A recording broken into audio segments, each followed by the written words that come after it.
Taga Cebu ako, pero nandito ngayon ako sa Quirino. Nag-apply ako ng pa-Saudi. Oh.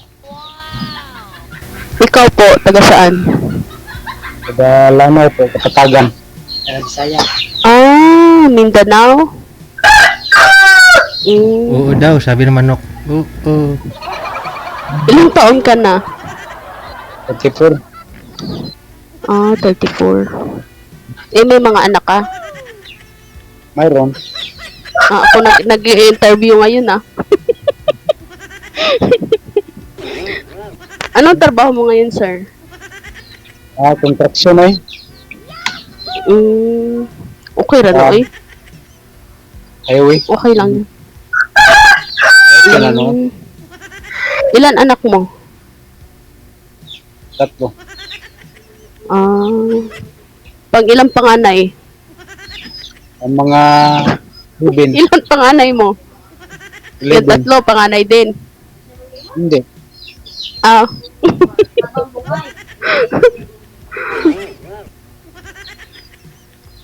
Ikaw, ilang alam? Ako. Isa akong anak. May anak ako isa. Nandun sa mama ko ngayon sa Cebu. Ilang taon na? Ilang taon na? 11 years old. 11 years old. Ha? 11. Abroad ka. Opo, 11 years old.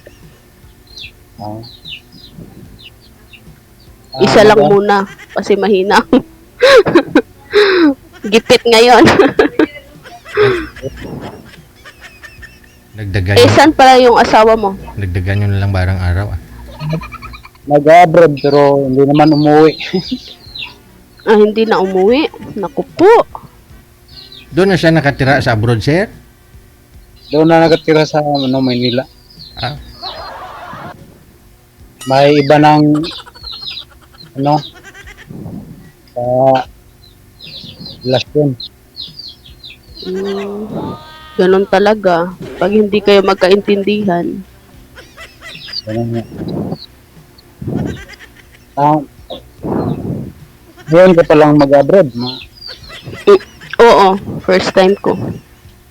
Ha? Mag-iingat ka na lang doon. Mag Ganun na nga. Makipagsapalaran para sa anak. Kanya naman talaga yung buhay. ilang taon na yung anak mo, madam? 11 years old po. Ikaw, sir, ilan po anak mo? Tatlo po, sir. Nasa sa inyo ngayon? Nasa mama ng Oo. una kong Asawa. Eh, may sarili na ho siyang pamilya, yung ex mo, may mga anak na rin po siya doon sa pangalawa niyang asawa? wala. Bago pa lang sila Bago lang. uwi niya dito. Doon na siya, dumiritso. Bali, naghiwalay na ho kayong dalawa nung nasa abroad pa lang siya. Tapos nung umuwi sa ibang lalaki, bahay na umuwi. Oh.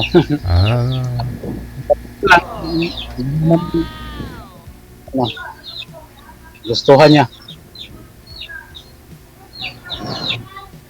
Talaga sa mag-asawa, meron mga pagsubok. Nasa sa inyo naman yun. Dasal lang. Katulad ko rin, ganun din ang sitwasyon ko. Naghiwalay kami, tapos nagsisi siya hanggang sa namatay siya. Ganon. Opo. Namatay lang kusa, ma'am, dahil sa pagsisisi, sobrang pagsisisi niya. Hindi po, sobrang stress niya na siguro kasi nga gusto niya pang makipagbalikan sa akin, ayaw ko na po.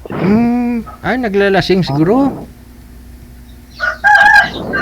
Hindi na kumain. Lagi po daw siyang umiinom ng sting. Tapos, inoperahan po ng doktor, hindi po alam kung saan po ang diferensya. Ala. Kasi sa sobrang dami na ng nana sa tiyan niya. Ay, tapos lang. Dahil lang sa uminom ng energy drink. Ano po? Siguro kung magkain, iniinom ng steak. Oo. Siguro. Ito man yan. Talaga, pag di makaya yung mga pagsubok. Bakit naman hindi mo pinagbigyan ng pangalawang pagkakataon? Ma'am, gusto na magpagbalikan sa iyo. Hindi, ano kasi Beijing, nang bubugbog yun. Yun lang. Dami na ding ano din na ginawa sa akin. Ilang times na po ako nag-ano sa kanya na magbago ka. Hindi niya po ginawa. Kahit magulang niya po, kinakatakutan niya po ngayon. Kinakatakutan siya dapat ang anak dapat ang lumuhod sa nanay. Hindi yung ang nanay ang luluhod sa anak. Sinasaktan ka pala. Opo, sobra po. Kahit hindi nakainom, nananakit? Opo, wala po siyang bisyo po. Talagang siloso lang talaga siya na wala sa lugar. Kahit tinutulungan mo na siya lahat sa gawaing bahay, mas worse pa. Hindi kasi ako lumaki ng bundok DJ. Lumaki po ako, city po talaga ako lumaki. Kahit kailan hindi ko po naranasan yung bundok. Pero alam ko naman po na syempre asawa ko siya, dapat magtulungan kami sa lahat ng bagay. Kahit hindi mo alam, kailangan mo talaga subukan kasi pinasok mo yun eh. Yes, oo. Siluso lang pala talaga, siluso. Opo, kahit kapatid niya po, kahit tatay niya po, pinagseselosan niya sa maling bagay, yung mga ganun. Pasaway yun. Ube pala sa siloso. Oo. Yung mga kapitbahay namin nagtataka kung bakit ganun ang ugali niya. May ginagamit ba daw siyang ano? Sabi ko wala naman po. Talagang ugali lang po talaga niya. Mahirap kasi mag-asawa. Maganda ka kasi ma'am, kaya ganun. Siguro nagsisilos. Hindi po. Hindi naman po. Hindi po. Nasa tao lang po kasi yan. Kaya nga nasabi ko po sa isang mag-asawa, nasa inyo po yan. Kasal man o nagsasama lang. Depende po sa inyo yan. Kasi kung manalig ka lang talaga, walang mawawala. Tama.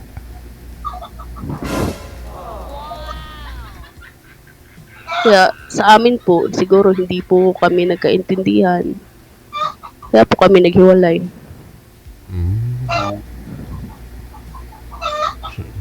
Ngayon, nagsisisi siya kasi iniwan mo. Tapos sting lang ng sting. Hindi kumakain siguro. Opo, ano po. Siguro mga sa isang araw 3 beses siya mag-i-sting. Tapos talagang pinapabayaan niya na po yung sarili niya. Tapos hanggang pong nag-suffer na siya. Tapos pinapauwi po ako ng kapatid niya. Hindi po ako umuwi dun sa kanila. Hanggang namatay po siya, nilibing po siya, hindi ko po siya nakita. Kasi grabe talaga yung sakit talaga na ginawa niya sa akin. Mabuti hindi ka tawag diyan, hindi ka po na pagalitan o hindi sinisisi sa iyo ng magulang niya. No? Hindi naman po DJ kasi alam nila yung naranasan ko sa kamay ng kapatid nila. Alam nila po. Grabe po yung sakripisyo ko. Simula po nagsama kami hanggang sa nagkaanak kami.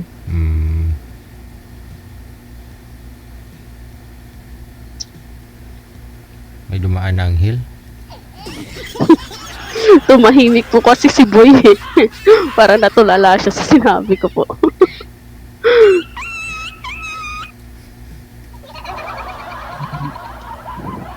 Ilan taon yung panganay mo? 11. Yung bunso? 4. Pero kung umuwi dito. So ibig mo sabihin, bago pa lang kayo naghiwalay ng misis mo? Mga 3 buwan. Bago pa lang. So may pa na magkabalikan kayo kasi may mga anak kayo?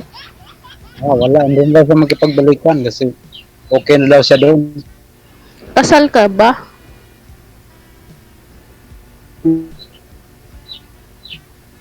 Kayo? Kasal ka po? Hindi, live-in. Same tayo.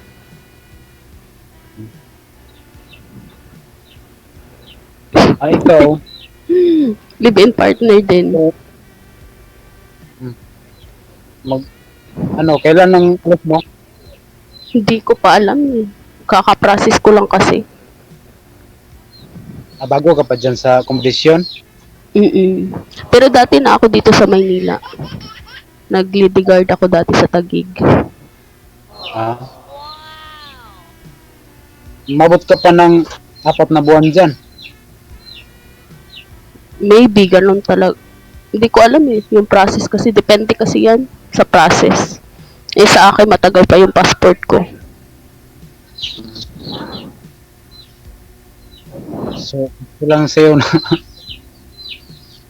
ano? Ano ulit pangalan mo?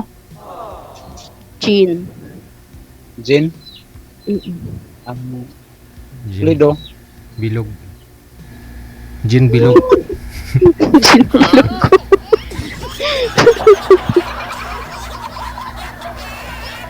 Lido? Bawal ho yung apelyido. Mamaya na. Bawal po dito.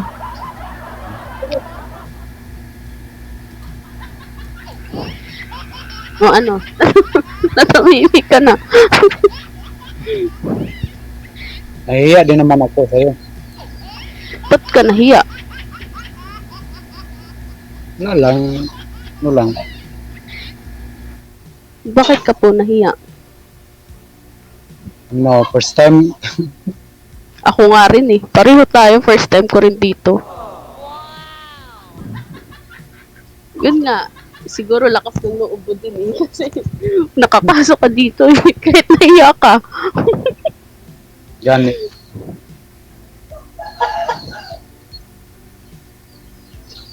May contact pa kayo ng ex mo. Meron sa Facebook.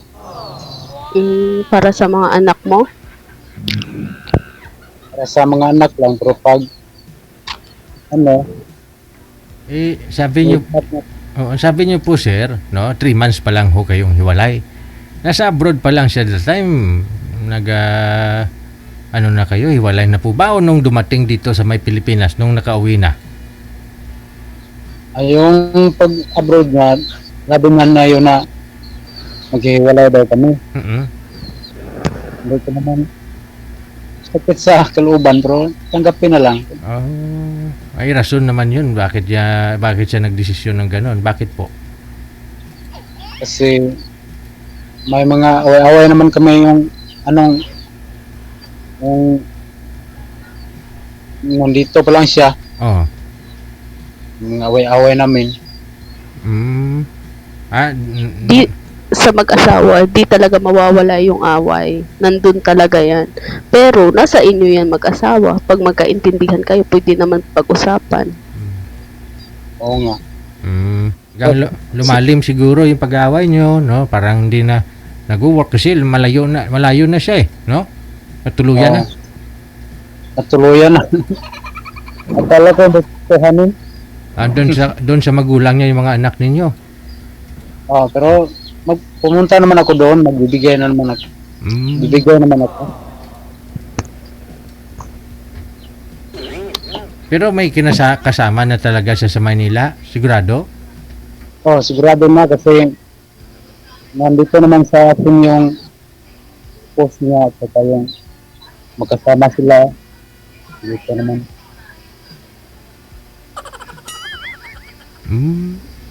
Pinabayaan ko na lang. 3 months pa lang yan, DJ. Wala yung pa sa katotohanan. 3 months pa lang. Kumbaga, labas pa kayo. Labas ko yung sakit. Pwede pa na magbalik. Dili na. Hindi na pwede.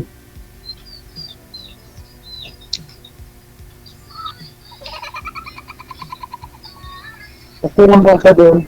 Wala. Masaya na rin ako. Oo, dapat di ka saya mo na lang kung masaya lang din naman siya doon, no, di ba? Sayang naman pinagsamahan ninyo. Pabayaan ko na lang. Tapos yung mga anak, DJ, yun ang nakakaawa. Oo, kawawa nga lang yung mga anak. Oh, pero siyempre toxic na yung pagsasama nila pag sakali, no? Edi apektado na rin yung mga anak nila kung kahit na magkasama naman sila, lagi naman nag-aaway, apektado yung mga bata. Ako din, galing ako sa broken family, DJ, kaya naintindihan ko yung ganun. Ang hirap pala na malayo sa magulang. Kaya nga lagi kong sinasabi dun sa ex ko dati. Lagi kong sinasabi yung sitwasyon ko, sinasabi ko sa kanya para maintindihan niya. Para pag kilala niya na ako, yung akala ko mamahalin niya ako ng todo, hindi niya gagawin yun sa akin, pero nagkamali pala ako. Sa case naman kasi ni Sir, no? Malabo na sila, no? Dito pa lang magkasama sa Pilipinas. Tapos pumunta si girl ng abroad, natapos yung 2 taong kontrata. Siguro, kita ng asawa mo, Sir, na yung kaligayahan doon sa kakulmate niya, kachatmate niya, doon na umuwi kay boy ngayon. Oh. Gano'n. Oo. Pagdasal mo na lang sana na hindi rin sila mag-work, no? Maghiwalay din. So, Ang sama, no? Ang sama. Hindi totoo po 'yan kasi halos pa nga nangyari kasi nagkakilala LDR. Tapos kung nagsama na sila, iba rin ugali ng isa't isa. Kaya hindi minsan compatible, maghiwalay din, kalaunan. Oh. Tapos siyempre, no, maisipin naman ni girl siguro na ay mas priority ko pa rin talaga yung mga anak ko, pamilya kong mabuo kami. O baka mapasok sa isipan niya na makipagbalikan sa iyo, Sir. Pero nasa sa iyo na ho yan. No? Wala na ba? Wala na, sir, hindi na siya. Pinabayaan ko lang yan. Oo. Nga lang, magkasama na pa rin sila dito sa Manila. Pero kung masaya naman siya, sa bago niya ngayon, ayan mo na, di po ba? Kasaya mo na lang.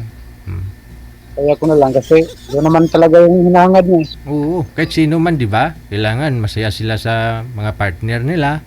No? Nga lang, dapat si girl, si misis mo, dami niyang ilay sa alang-alang dapat kasi 3 anak ninyo. Oh, kawawa na may magulang niya ngayon na tumatayo bilang guardian sa mga apo niya. 3 po yun, di basta-basta na graduate na sana yung mga magulang, yung lula-lulo, magbabantay sa mga anak. Tapos ngayon, palsakan na naman ng tag damay-daming mga apo. So, hindi ko naman, habang nandito ako, hindi ko naman sila pinabayaan. Oo. Pero iba pa rin kasi pag tunay nilang nanay yung kasama nila, malagaan sila. Nga lang na batas ba? Na kaya ng nanay na mas priority niya yung bago niya ngayon kaysa sa mga anak niya. Kahit hindi na lang para sa'yo, sa mga anak niya, ninyo. No? Kaya madigay. Oo. Pag-uwi niya, dapat dito siya dumiritso sa Anak ang niya. anak niya. Oo.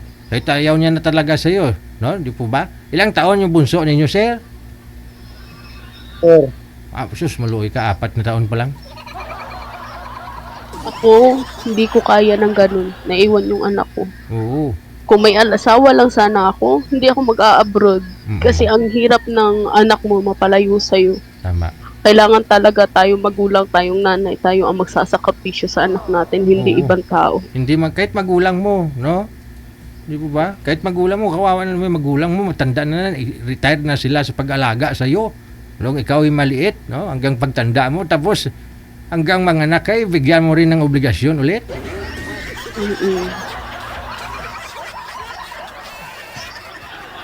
Iba talaga kapag nanay ang mag-aalaga, DJ. Tama.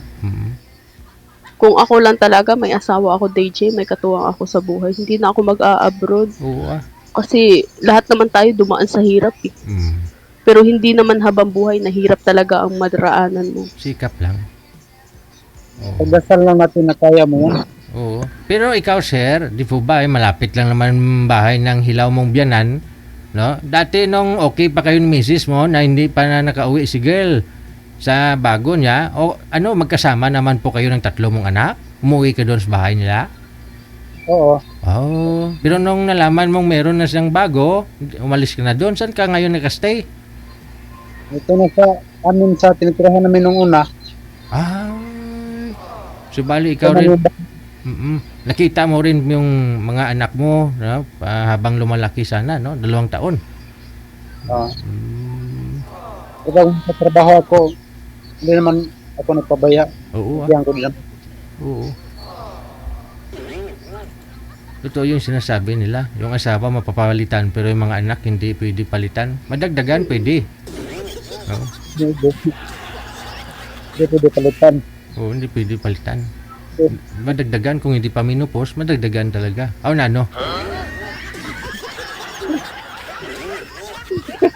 Yung DJ, dadagdagan talaga kaagad. Hindi pa minupos eh. Hindi ba pwedeng pag-isipan muna? Oh, sa hirap ng panahon ngayon. Tama. Hindi lang 10 times, 100 times, no? Pag-isipan, ma'am, no? Opo. Pakainin mo yan ng buhangin yung anak mo mamaya kung sobrang dami din nila. Hindi mo rin mabigyan ng masarap na pagkain. Eh, Katulad sa kambing lang, ilagay mo lang dun sa damo na kakain. Hindi na magugutuman. Kaya nga eh. Kawawa din naman yung mga bata.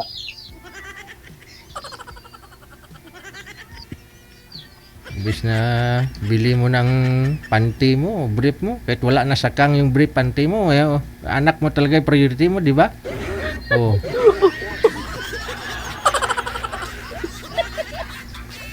Okay ngayon walang sakang yung may butas para mahangin.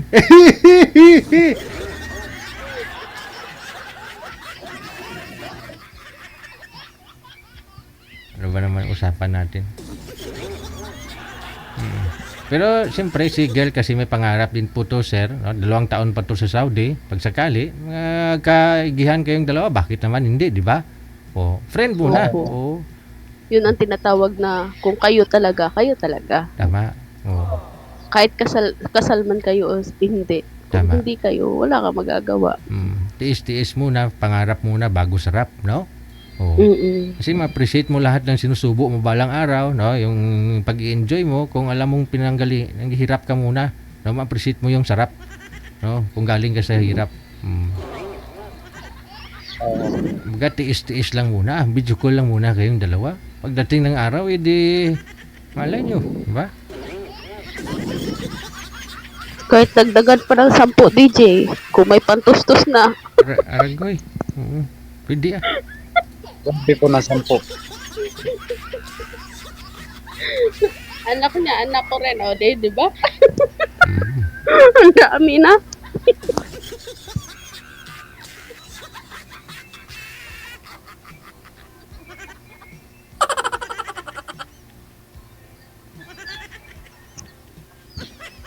Nindot na ba kayo smile si Kuya DJ, oh?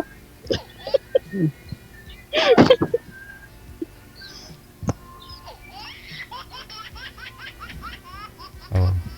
Yun na lang po Focus ka na lang muna ma'am siguro sa pag-apply mo. No, good luck sa iyo sa journey mo bilang isang OFW. No, sir? Thank you po, DJ. Mas maganda rin siguro sir sa tulad ngayon sa sitwasyon na to sir. Makapagpalayo-layo ka na rin. No, total hindi naman kayo kasal ng misis mo. Para mas malaki pa yung itutulong mo sa mga anak mo kasi pag lumaki na yung mga anak mo mas lalong malaki yung gastusin. Siguro sa status mo ngayon sir mag-apply ka rin abroad siguro mas maganda. Tingin ko lang. Opo, yung sa abroad. Oh, total Dami opportunity. para na lang sa mga anak mo, total ikaw na lang din mag-isa. O kung may sarili lang din namang pamilya na yung asawa mo, may bago na. O, di ba? Para din sumayang yung buhay natin dito sa mundo. Malay mo, makahanap ka pa ng kung hindi natin masabi, di ba? Kung magkaintindihan kayo, kayong dalawa. O, pagdating ng araw, makahanap ka rin ng Amerikana. O, Hindi tayo mangangarap yan, DJ, kasi okay lang naman kahit ganito tayo, okay lang naman. oo. Ay, pero mas maganda mangarap. Alam mo dati nung araw, nangarap din ako na maging mayaman. So sa paawa ng Diyos sa panahon ngayon, mayaman na ako. Nga lang pira yung kulang. Okay lang yan, DJ, basta mayaman ka sa pagmamahal. Ayun, no. Okay lang yung ganun. Mahal mo yung pamilya mo. Tama. Yun naman talaga ang importante, hindi importante naman yung pera. Yes. Importante, yung pakikitungo mo. Tama. Disenyo lang yan ng Panginoon, yung love life, at saka yung pera. Bandang huli, hindi naman natin madala yan. Ano lang naman, 6 feet below the ground naman tayong lahat. Oo. Totoo po yan. Ano ang gagawin mo? Sobrang yaman ka naman kung maraming kalupaan mo. No? Property mo. Tapos pagdating ng araw, 2x2 lang naman sukat ng paglalagyan ng kabaong mo. Na lupa, no? Oo. Sige good luck sa inyo ha. Maraming Okay salamat. po. Salamat din po, DJ. Bye-bye. Opo. Wanted, sweetheart. Wanted, sweetheart. Daw sila, pagi buang.